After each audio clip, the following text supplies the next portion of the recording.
rock pinnacles, but that doesn't mean they're totally unbreakable. They do degrade over time. Great piles of broken rock, or talus, cover the slopes of all the higher peaks, so it's obvious that even the strongest of rocks here. But that's not the only thing. A wide range of daily and annual temperatures causes minute contraction and expansion of rock particles. Stress and strain are produced by repeated volume changes, so although the Teton's rocks are extremely dense, they eventually give up because of the temperature and cracks form. Some cracks are on the smaller side, but others make their presence known. The fissure was discovered in the Teton area, where the rocks are tough and hard, but even they can't withstand the forces of nature forever.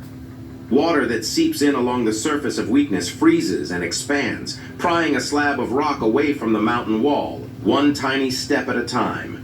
This process, known as frost wedging, eventually causes the slab to tip and fall. And when that happens, it's disaster time. It's a never-ending struggle between two opposing forces: the rock's extreme toughness and the presence of forces that move all rock debris away from the mountains and away from the lower slopes. The result is a constantly changing landscape that is both beautiful and dangerous. When a slab of rock breaks away from the mountain wall, it can fall and roll hundreds or thousands of feet, breaking into pieces as it encounters obstacles. All of these fragments make their way down to the valley floor or slope, where they briefly rest before gravity takes over and moves them even further. This isn't a stationary process either. If the rock debris is mixed with snow or saturated with water, it can flow slowly like a glacier.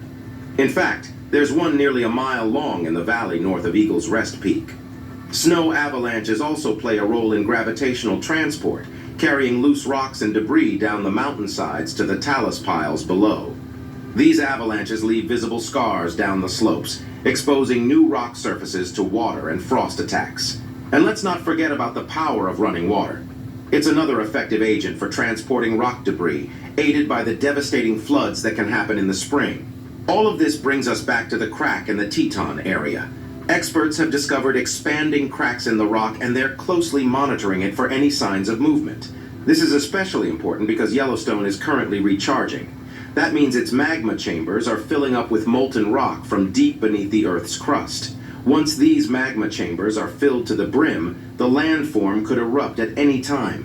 Whether it's a matter of months or even millennia after a magma recharge, the eruption happens when those chambers rupture, releasing an astounding amount of magma all the way into the atmosphere. We're talking up to 240 cubic miles of explosive volcanic rock called rhyolite. This type of rock is so powerful that it can easily break through the Earth's crust during an eruption and holds the key to the volcano's destructive power. Researchers studying the area have been focusing their attention on the plume of magma that's heating the rhyolite from below. They're all about figuring out just how much magma is recharging the volcano each year. To do this, they injected a stable radioactive isotope called deuterium